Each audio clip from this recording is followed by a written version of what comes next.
Hello everybody, this is Lisa Freeman from stampingwithlisa.com coming to you live on Facebook on Saturday night for Date Night with Lisa.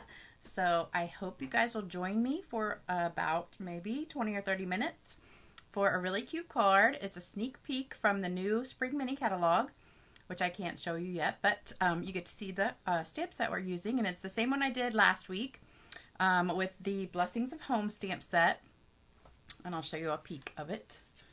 This is it. Isn't it gorgeous? I love it, love it, love it.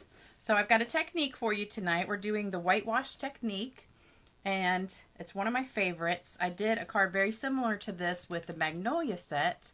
Hey Wendy, hey Rosemary, hey Pam. All right, people are jumping on, yay. All right, say hello if you're on here. I hope you guys had a great start of your weekend. It was freezing here today. The high was 45. So it feels like winter has come, although tomorrow I think it's supposed to be back in the 60s. So, hey Wendy.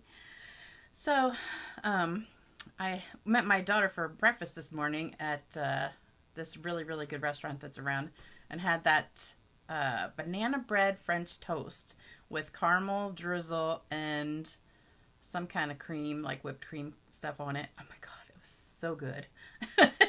And I haven't eaten the rest of the day because I've just been stuffed from breakfast, but it was so good. Hey, Lynn. So I'm going to turn the camera down and get started, and hopefully we'll get some more people on here, and we will have a great day tonight. So hold on to your hats while I turn this video down. And let's see if we can get this straight. All right. Can you guys hear me okay? And see okay and everything's good? All right, so this is what we're making. Hopefully you can see that. Let me scoot it over a little bit. Isn't it absolutely beautiful? Love it, love it, love it. All right, so let me get my computer going so I can see comments. And can you guys hear me okay? I had to move my microphone over because it was like making this buzzing sound. So hopefully I moved it a little bit farther away. So I don't know.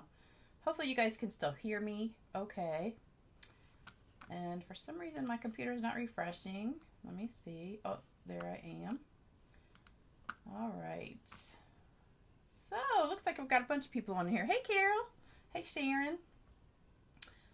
Hey Pat. First time you've seen me live. Yay. You love my cards and stories. All right, well, I got a story for you tonight.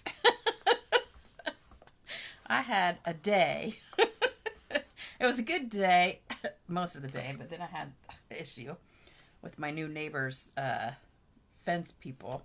So I'm going to tell you about that in a minute when we get started. But this is the card. Hopefully you can see it's embossed in gold. And then I did the whitewash technique on it, and it's absolutely gorgeous. And look at this ribbon. So there's this demonstrator named Tammy Wilson. She's one of the artisans for Stampin' Up, and she's absolutely amazing. I mean, her cards are like, that's why she's an artisan, because Stampin' Up picks like, I don't know, I think there's maybe 10 of them, and they're like the best of the best. They have to apply for it, and then they do samples and stuff for Stampin' Up. But she's amazing, and she does these bows kind of like this. I still haven't mastered hers exactly, but I'm getting closer. So she does these really fluffy bows that are so pretty. So I played with like this ribbon for about an hour today trying to get one that looked like hers, and this one came out pretty good. So hopefully, hey Rosemary, hopefully I will be able to show you how I did it, because it's hard with only two hands. You really need a third hand to do it right. But all right, so we've got a couple winners because I keep forgetting to do that. So we've got this card from the other day. This winner is Celia Crutchfield. So Celia, if you're watching this, just send me your address and I'll mail that to you. And my address is always in the description box on the YouTube channel underneath the video. And so are a lot of other things. So if, like the Amazon stuff that I get, like the Post-its and things, those are in the description box also, and my email address and a bunch of other stuff. So if you have a question, always check in there first and see if it's there. The winner of this one is Donna Lipscomb, and that was this card that I did, the 10 and 40 minutes I think we took. And I've got another one coming up in a couple days. So this is the stamp set that I'm using tonight called Blessings of Home, and it is absolutely beautiful. It's one of my favorite stamp sets in the new Spring Mini catalog that will come out in January. If you went to the Stampin' Up! On stage, well, we didn't really go, but it was a virtual thing. So we had a virtual convention. You got to get this stamp set ahead of time. And if you're a demonstrator, you can pre-order everything from the Spring Mini starting on Wednesday. But if you're not a demonstrator and you're a customer, you can start ordering it out of it January 4th. So if you're a demonstrator, we get to pre-order all this stuff on Wednesday. So I'm really excited because there's a lot of good stuff in there, but I can't show you until it goes live. So anyway, that's that. And I also wanted to show you a sneak peek of the next video. So I want to do another 10 in like 30 minutes. And so today I was playing, I just stamped a lot of the day. So I came up with these 3 cards so far. I haven't decided if this is what I'm going to do yet, but I wanted your opinion. So out of these 3 cards, this is number 1, 2, 3. Which one do you like the best out of these 3? Let me know, and if I get enough votes for that, I will do that one. But if it's undecided, I don't know which one I'm going to do. But I was playing with it because I have so much of this paper left. I have like 5 packs of this paper still. And since it's retiring, if you guys missed my last video with the retiring list, this paper is going, and so is the stamp set. So I'm really upset about that. And so I wanted to use up some of this paper. So, okay, we've got a 2, a 1, a 2. This ribbon is retiring too, so that's why I did this one, because I wanted to use up some of this ribbon because I have 3 rolls of that. So I looked at my stuff and I'm like, man, I need to use up some of this stuff because I only have a couple weeks left. Because my last class is the 15th. I mean, I can still do videos till the end of the month, but I only have a couple more classes coming up. All right, 2, 3, 2. Hey, Peg. All right. So it seems like most like the 2, which that's good because I need to use this ribbon up. So I actually used 2 different ones. This is the red one, the red and the gold, cherry cobbler, and this is the regular gold. This one is staying, this one is going.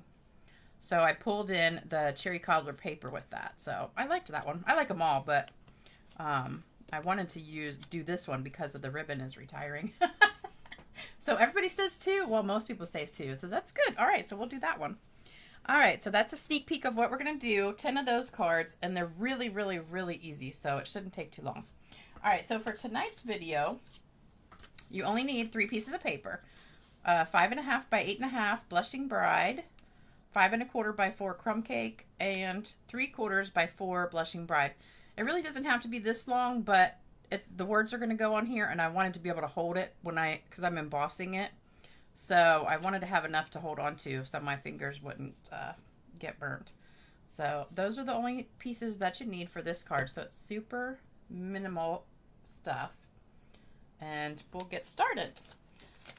All right, so we're going to be stamping on the crumb cake piece, and the words are going to go on this piece right here. And we're going to be embossing today. So if you haven't embossed in a while, this will be good for you. So you need Versamark. If you don't have a Versamark, this is what it looks like. This pad, let me tell you, this little sticker that's on here has my old email from like 20 years ago. So this pad has to be like 20 years old. So it lasts forever as long as you just keep refilling it. It starts out white, but it gets kind of gray as you use it because it gets a little bit dirty. All right, so you're going to ink this up really good with Versamark. And then you're just going to stamp it on here. So I'm going to do one like kind of up in the top area. Give it a good press. And then, I know you can't see it really, but it'll show up once I put the embossing powder on it. I re-inked this Versamark pad, but it's still not as juicy as I would like it to be. And then I'm going to do another one down here. And then one more in the top. So right here. I'm kind of trying to get it the right direction, but that's okay. All right, so we've got kind of like 2.5 there. Oh, and then I'm going to do the words too. So the words go right on here. And I'm just going to do them kind of over from the not really close to the edge, because I'm going to have that part under the, oh, that's crooked. Let me flip it over. We're going to have this part under the ribbon piece. Well, it's still kind of crooked. That's okay. It'll be all right. All right, so now we're going to put embossing powder. And I forgot to do my embossing buddy first, which gets off, I brought it with me, but I forgot to use it. That gets off the, like, oils from your fingers and stuff. And, of course, I just put lotion on right before I started this video, so hopefully it won't pick up my fingerprints. And hopefully you guys can see this. Let me scoot it over. Alright, so just put all that embossing powder on there, and yep, I can see I got a little bit of fingerprints on here. That's alright, we'll get it off with our little brush. Got just a little bit right in the middle there, and I brought a little paintbrush, I think. Yep. Oh, okay, so just get a little brush and wipe that off so you don't get that embossed when you heat it up. Alright, and then, whoops, I set this right on top of my words. See if we can scoop this under here. I'm so talented. Oh, I gotta tell you my story. Hold on, let me concentrate real quick. You don't want to blow right into the embossing powder. Boy, I got a lot of fingerprints on this one. Note to self, don't put lotion on right before you use embossing powder. Oops, I messed up my K. Okay. Alright, so note to you guys too, don't put lotion on before you emboss stuff. Alright, I've got a little bit in there, but I don't want to mess it up. Alright, and then this is our old powder pals. If you guys have been around a long time, you know what these are. And I don't know, this is one thing they got rid of that I don't understand, because these were the best things for embossing. Now you got to use like a coffee filter. Alright, so we're going to heat this up. Move it out of the way. Get all this. I got embossing powder everywhere. Okay. Alright, so we're going to heat this up. And of course I just messed it up again. Okay. Alright, let me get my heat gun going. And whenever you're using this, you want to make sure you have it, let it heat up for just a minute and get hot. So I'm going to do that over here. Not right next to the microphone. Okay. So we're going to hold this a second.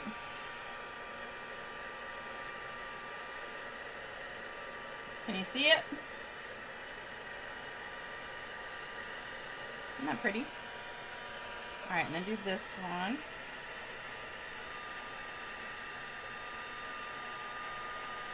I should have done one ahead of time so you don't have to listen to this, but I forgot. But you want to make sure you get it totally all the way heated.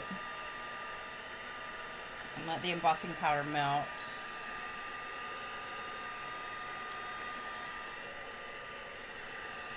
Because if you don't, then you're going to mess up your flowers when you get them wet. Almost done.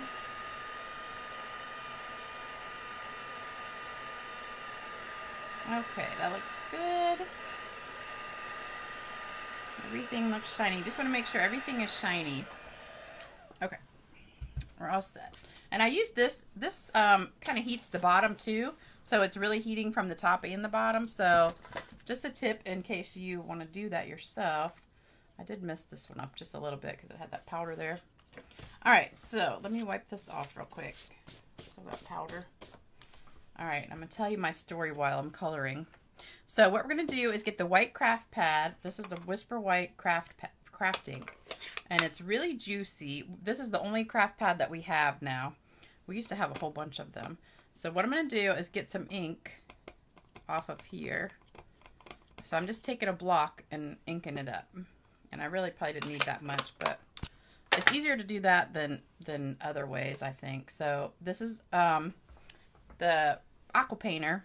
I like our old ones better than our new ones. I don't know why, for some reason, I just like them better, but I'm just going to squeeze a little bit of water out.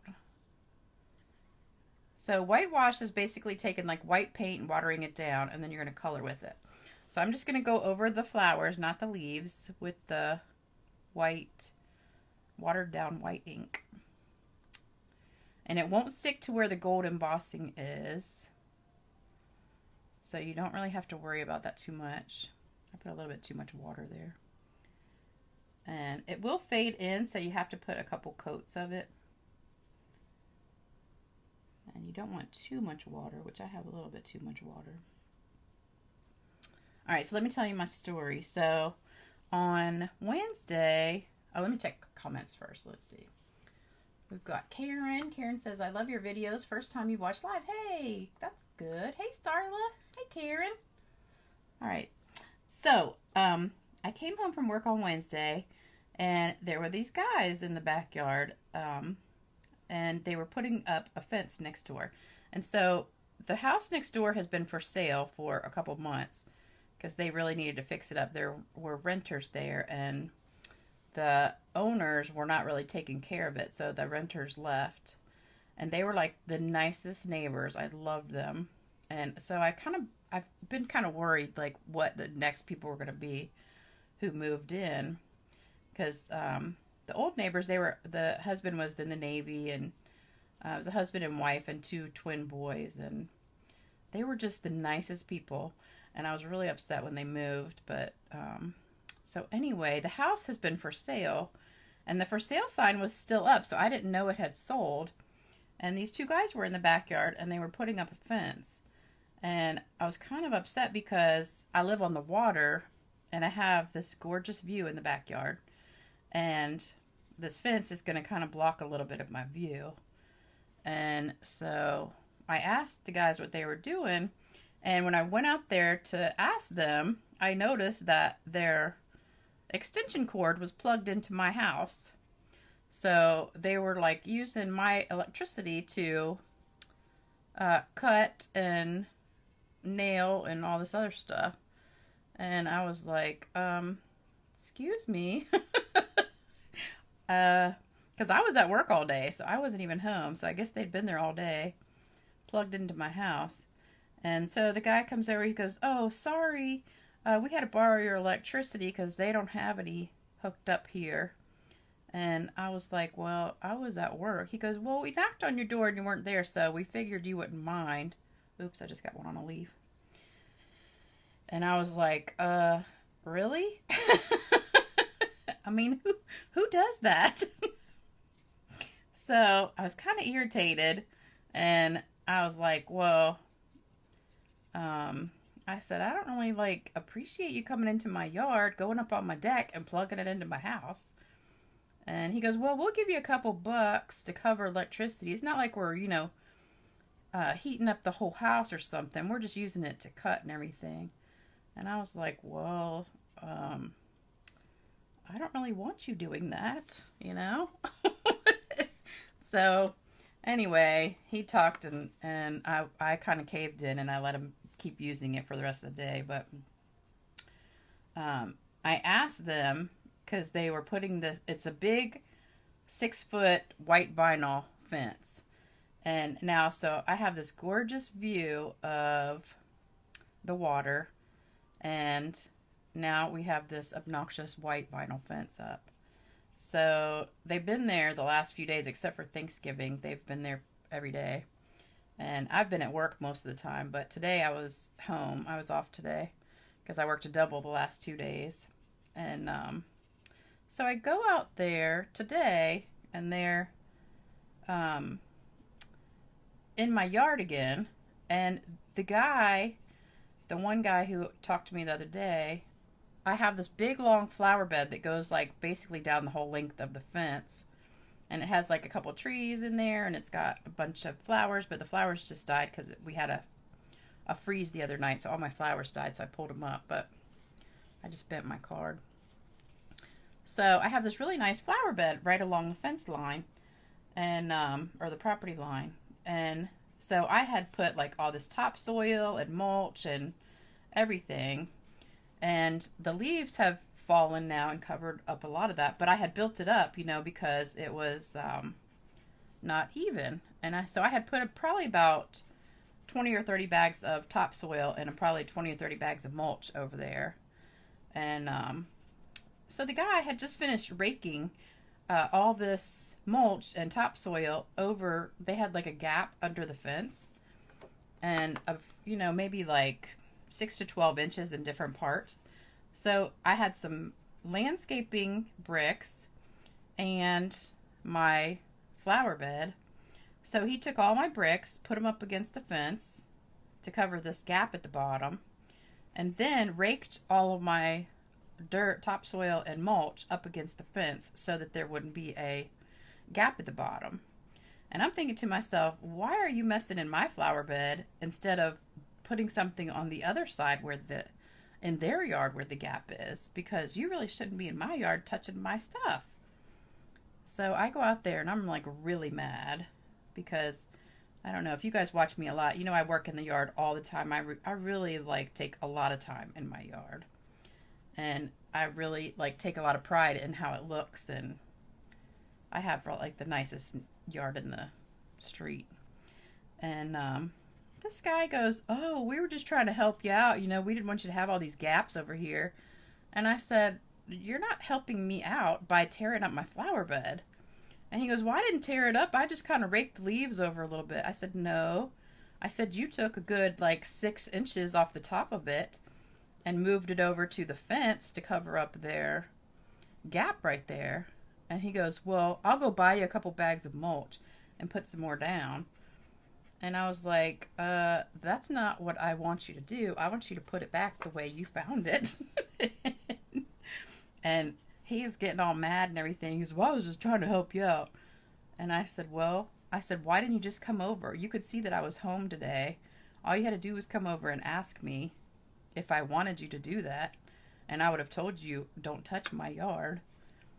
So he argued with me. He goes, "Fine, I'll put it back." So then he just starts grumbling and gets the rake out again and starts raking it all back. Of course, now it's like a mess because the mulch was on top. Now the mulch is on the bottom and the dirt's on the top. So he pretty much ruined it. But I was so mad. And he just sat there acting like he didn't do anything wrong. And he goes, "Well, you know, they gave you like an extra 6 inches because they put the fence inside their yard." And I was like, you know, when somebody puts a fence up and it's not quite on the property line, it's not like they're going to come back in your yard and mow that 6 inches. So technically, that's my yard now. So, and it was really mine anyway the whole time I've been here because that flower bed was like in my yard. So I was just so upset. So I don't know. He was just a jerk. So what do you guys think about that? What would you do if you came home and that happened to you? Carol says, "I love your view and all your landscaping. They sound very rude." Yes, they were. I haven't met the homeowners yet, but the guy said they wanted a fence put up because they have a pit bull, and they want to make sure the pit bull has a fenced-in yard, so he can't get out. And I was like, great. So I haven't met these people yet, but they're not getting on my good side right now. So I hope they're nice, but it's not starting off very good. So I don't know when they're actually moving in, but I don't know. We'll see. So this is as the world revolves around Lisa's yard. So anyway, we're done coloring now. So we've got to let it dry. So I'm just going to heat it really quick with the heat gun. And it'll only take like 1 minute. Let me heat it up again. Alright, hold on a second. Here we go. Oh, I should put my thing under it. Hold on.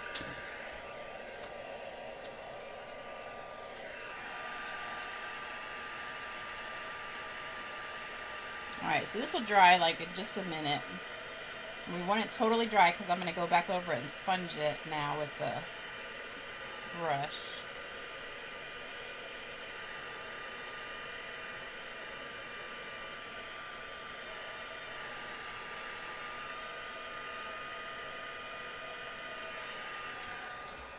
Okay, all done. All right, so that's good. So now I'm going to do the bow while that just sits there a minute. So here's this bow trick that she does that's really cool. She takes the ribbon, whoops, that's like kind of wide, and she cuts it down the middle. And this is Tammy Wilson I'm talking about, in case you missed the beginning part. So Tammy's this really, really good demonstrator who's on the artisan team for Stampin' Up. And she does these amazing bows that I've been trying to copy. So she takes pretty much all the ribbon, if it's bigger than like really thin ribbon, and cuts it in half because it works better than wide ribbon when you're trying to tie it. So we're just going to do this for a second. All right, so you just go right up the middle. I think I need to go a little bit more. And it makes it all frayed, but this ribbon's really beautiful. I hadn't messed with it too much, and then I found out it was retiring, and now I'm like, oh, I got 3 rolls of it. I got to use it up. But it's so pretty. I love it. It's really soft on the ends with that fray right there. This doesn't do the gathering like the other one does.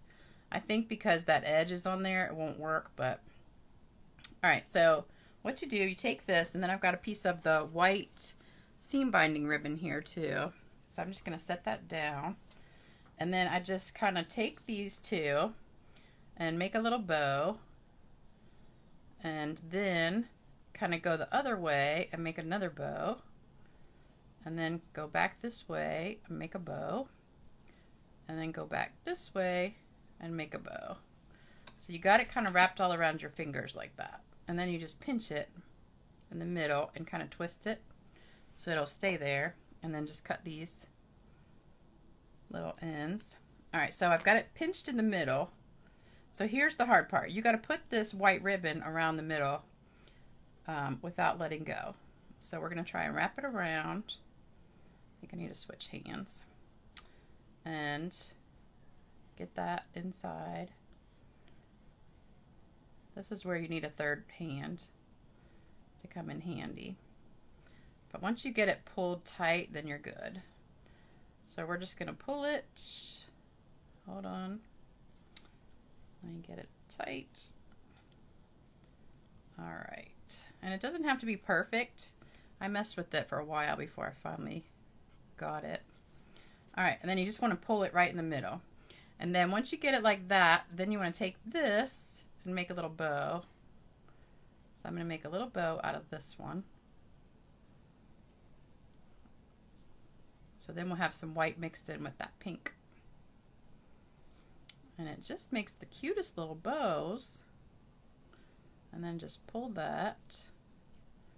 So if you're not a bow person, I make really pretty like little bows, just single bows, but I haven't been able to master this one like her.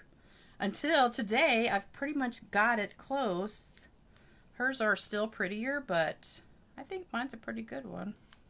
All right, so then you get this cute little fluffy bow. And I just think it looks so cute. I love it, love it, love it. All right, so that's the bow. Now we want to go back and do this. So what I'm going to do is take the blending brush. Hold on, I got a few comments here. Oops. I don't know why some comments like don't show up dark and some do. Pam says people are very rude and don't care who it is, whose it is. Hey Danette. Hey Barbara. All right, so what we're going to do is take the blending brush, and I'm going to get some of this Blushing Bride ink, and I'm just going to go over the flowers really lightly and kind of sponge them all. And then we're going to take the sponge dauber and darken the centers. So this just gets them all kind of pink, but I don't want them too dark because I just want to darken the centers to kind of make it highlighted in the middle. All right, so now I'm going to take the sponge dauber and dip it in there and just go right in the middle, darker,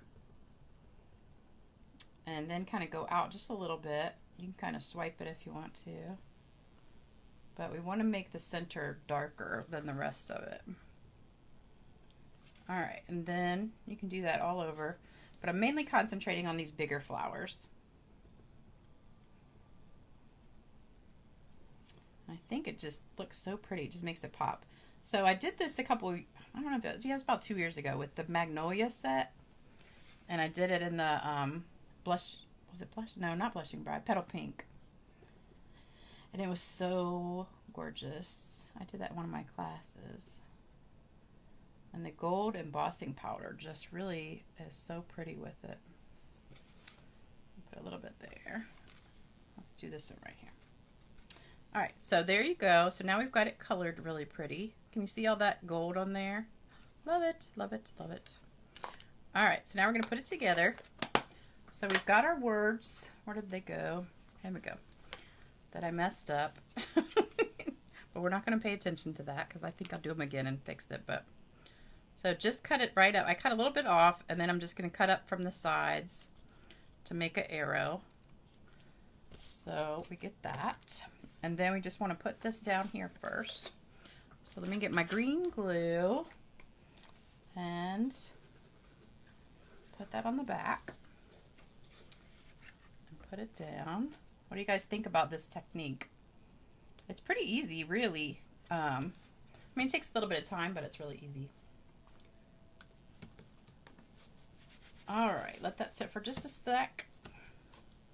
And the paper does warp just a little bit when you emboss it or get it wet, so you want to make sure it really is glued down good. Then we're going to put some dimensionals on the back of here. That looks nice and messy on the back before I messed up. So put some dimensionals on that. Oops. And stick that down. Now, if you guys missed my last video, it was the one with the retiring list, and I went through the whole mini catalog, the holiday mini, and showed every single thing that's going to retire, what's going to stay, what's on sale. The sale starts on Wednesday. So if you want anything in the holiday mini, make sure you check that video out because almost every single thing in there is retiring. There's like maybe 15 things that are not retiring. And out of the stamp sets, there's only like 4, I think. It's 4 or 5. All right, so let's put that right there. Then we're going to put our bow down on top of that with a couple glue dots. And everything on that list that's going is while supplies last. So if there's something you want that's not on sale, I would go ahead and get it now because once Wednesday starts and the sale starts, I think a lot of things are probably going to sell out. So either do it first thing Wednesday or go ahead and do it now. All right, so we're just going to tack that down right there. Kind of fluff it up a little bit. Now this is probably not a card you would want to mail because it's going to be really fat. Unless you put it in like a padded envelope. This is more one you could give to your friends that are local. And then we're going to put some of these gold pearls on here. These are the metallic pearls. They come in gold and silver. And I'm going to put a couple right in the middle of the flowers, big flowers. And then a couple just around. Let's do one there. And there. And it's just so beautiful. I loved this card. You know, some cards, I make all these cards and some of them I love, love, love. And some of them I just like. This one I love. I think it just came out so pretty. All right. So there we go. So I think we are done. So what do you guys think? I'm impressed with that bow. I think that's so cute. So that's the original one. The words came out better on that one, but that's all right. All right, what do you guys think? You're in love with this color combination. I know, I think it's so pretty. Blushing Bride is really a pretty thing. What a gorgeous technique, Kathy says. Not crazy about the bow. What? What? Wendy, why do you not like the bow? I can't believe it. I love the bow. That's like my favorite thing. I love it. Everybody else loves it. That's good. Well, thank you guys so much for joining me for Date Night with Lisa. I hope you guys enjoyed this video and this technique. And you can do this with any like open kind of stamps. I think the flowers look the best with it. You know, more than like, I don't know. You wouldn't want to do like a tree or something. That would look weird. But I think the flowers come out really the best. So it's a good one to do with any flowers that are open in the middle, not solid. You can't really do it with a solid stamp. So thank you guys so much. And then so Tuesday, I'll be back for the next video, and I'll do the 10 cards in like 20 or 30 minutes. And we'll do this one, the red one, because that seemed to be everybody's favorite. So that's Cherry Cobbler. So if you have a lot of this paper left, these are super easy. The paper really does all the work for you. All you really have to do is stamp the words. So that'll be a nice, easy, fun video. And don't forget the sale starts Wednesday, so start making your list of all the things you want to get before it retires. And I will be back. See you later. If you want to order anything, you can always go right here, stampingwithlisa.com. Post code until the end of the month is this one right here. Also, don't forget Eden's Garden Special you can get now. And the starter kit, only a few days left to get the starter kit for $75. You get $125 in product, free shipping, and a paper pumpkin kit, all for $75. So it's a great deal. I'll see you back on Tuesday. Bye-bye.